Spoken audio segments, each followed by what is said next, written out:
განმავლობაში ვაგზავნი და თითქმის ერთი კაცი არ არის უკმაყოფილი. 1000-ობით ავტომობილია გაგზავნილი. რაც შეეხება დუბაის, დუბაი ყოველ დღე წინ მიიწევს, არის სტაბილური ქვეყანა, არ არის კრიმინალი, აქ თვალს ქუჩაში ვერ დაინახავ, თუ ბიზნესის გაკეთება გინდა, მოდი და აკეთე. არავინ ხელს არ გიშლებს. ანუ თქვენი შეფასებით დუბაიში ბიზნესის კეთება არის მარტივი და გარემო არის უსაფრთხო.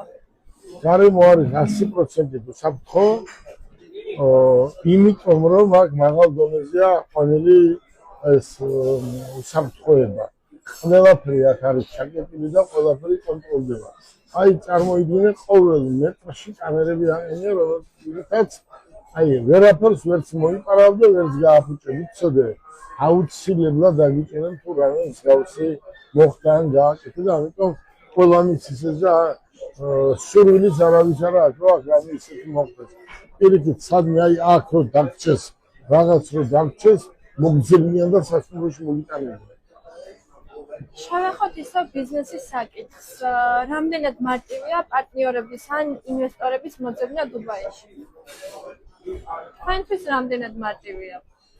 ჩემთვის ამ წუთას არც ერთ ბიზნესი, აი ნებისმიერი სხვა ბიზნესის ავიღოთ, გინდა ტურისტული მიმართულება, თუ გინდა პარფიუმერია, ჩემთვის პრობლემას არ წარმოადგენს. რატომ?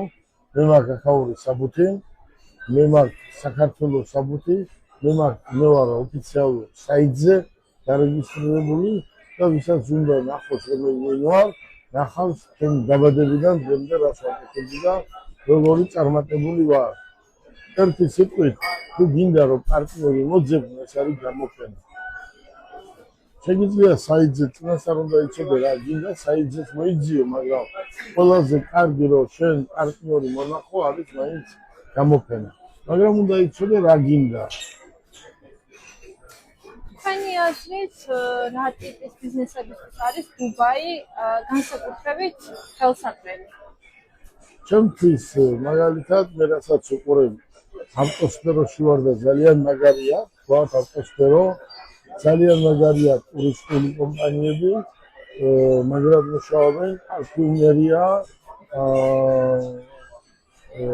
როგორ წამლების სელი მუშაობს, საწყობებია, დიდი რაოდენობით შემოდის და ფარმაცევტული ბაზები არის და აქედან ნახევარ მსოფლიოში იყიდება. დუბაიში უნდა ჩამოხვიდე ბიზნესის გასაკეთებლად, ვინაიდან პირველ რიგში არის მარტივი, ახლო, ჩქარი. დღეს იყიდი და